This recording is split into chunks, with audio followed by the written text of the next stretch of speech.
September 22nd, you wrote this, and I'm quoting, Trump immigration ploy is not about jobs or terrorism, but angry whites who think the country is changing. Do you have access to some special poll the rest of us haven't seen that proves that it's not about jobs, it's about their anger based on race? You don't know that, and you claimed it anyway. Why? When you look at Trump voters in a variety of testing modes, they have more negative attitudes towards African Americans and towards Hispanics. They very strongly support African Americans are not immigrating to the country, so that's not really, it's a different category here. When you say racist, I didn't know that you were referring Let me just, for the third time, read what you said. The immigration ploy is not about jobs or terrorism, but about angry whites. You're saying they're racist. It's not about jobs or terrorism. They're pretending it is. And I'm asking you, do you have evidence for that? Or are you just dismissing them as bigots because you can't imagine another explanation? No, I assume that people are rational, and that, I guess, was a big mistake for this election. It's not rational you're claiming they're that irrational, actually. I'm claiming that they're just wrong, and that Donald Trump did a very good job of perpetuating the myth that they're wrong. You're claiming that they're immoral. You're saying they're racist. That's not wrong. You're saying they're bad people. It's about angry whites who think the country is changing. Okay, so here's my point to you. Why would you write something like that in a newspaper without having any fact to back it up? Unless you somehow have access to the inner thoughts of Trump voters, why would you imagine you know their motives? That's my question. We have lots of facts. In fact, people have written entire books in areas in which the influx of minorities has been the fastest and the heaviest. In other words, white areas of the Midwest who have had an influx of people, and here's my point to you. Look, you're making a very serious charge. I think this is an interesting debate. There are two sides to it, two legitimate sides. But before you call people racist, you better have some real evidence, and you don't.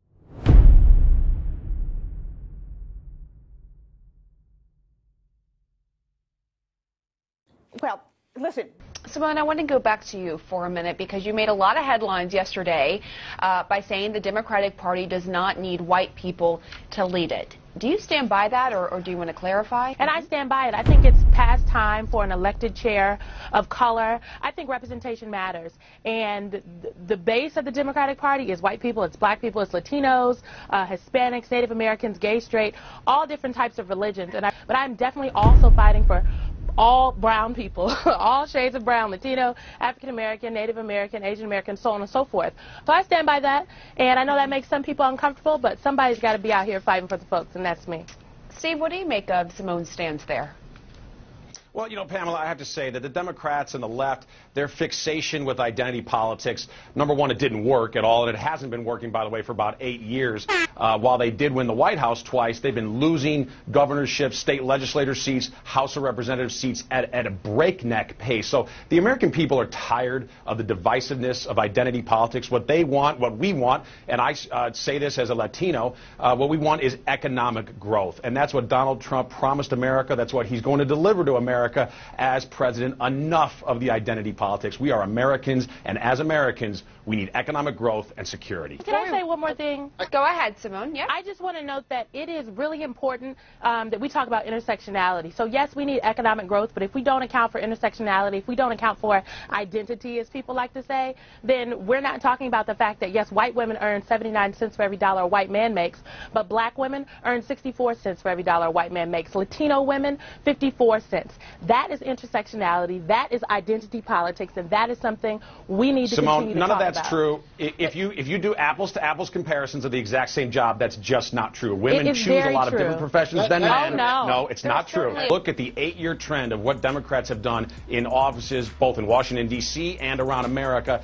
and it is a pronounced downtrend. So the American people are rejecting that kind of division and identity politics. And by the way, I think, too, we as Republicans, though, of course we want to look like America, and I'm very happy that yesterday we nominated 2 women to very senior cabinet positions, one of whom is the daughter of an immigrant. I'd also point out in the presidential race, 2 of our 3 top candidates were minorities, men of color, and sons of immigrants. So we love the diversity of America. We love what America looks like, what immigrants do for America, but we also aren't going to focus on that as a strategy to divide. That's where Johns Hopkins gets that reputation. So I'm not familiar with the study that you cited. I'm not sure I understand what it is you're concluding from that study, except something about how brains change. But what I know is the difference is I've not concluded something that shows that. Excuse me, I'd like to finish.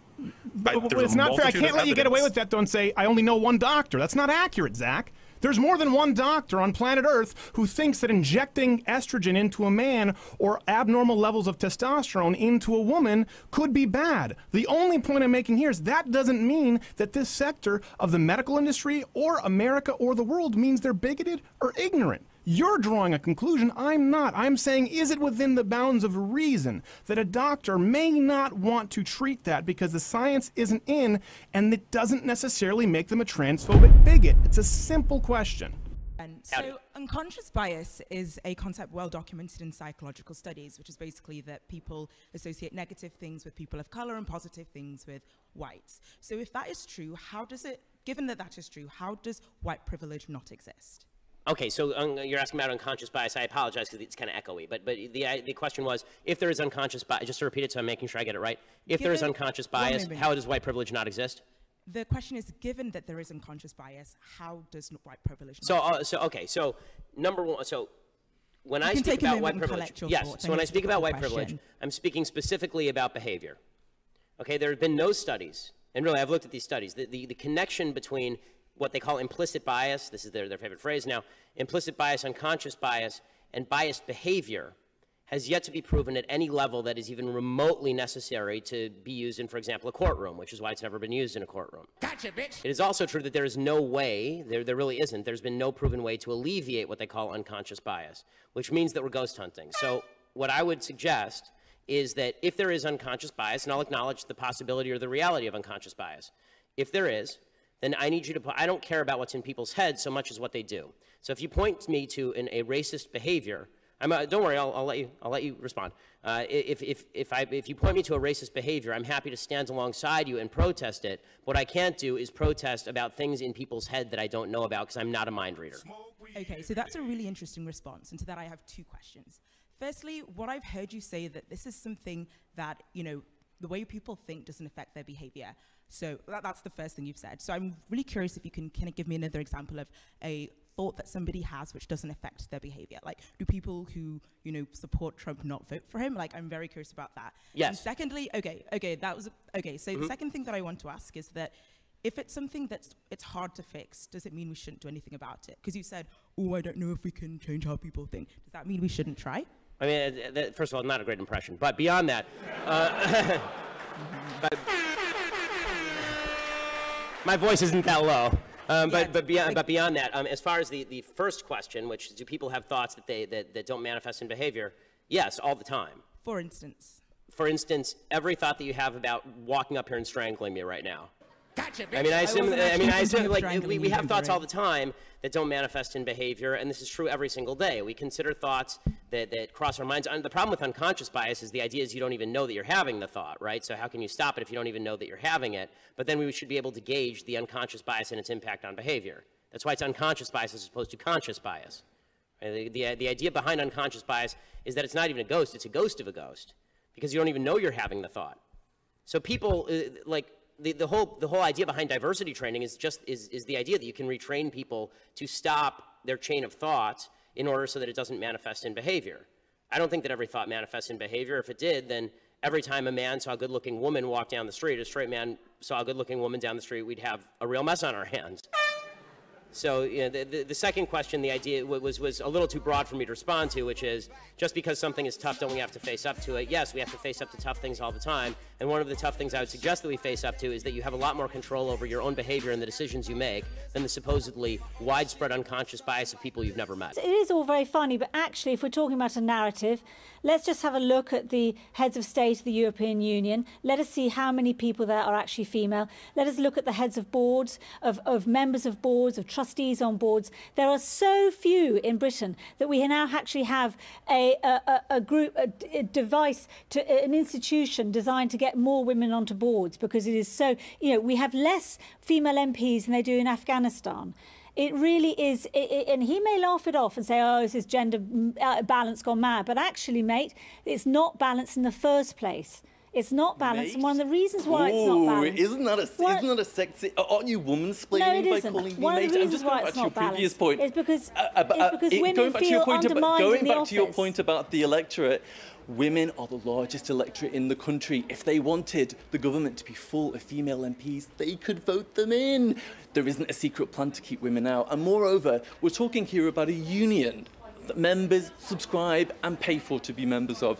They should be representing all of their members equally. They shouldn't be having this gender bias and being rude and saying words like mansplaining. That's absolutely atrocious.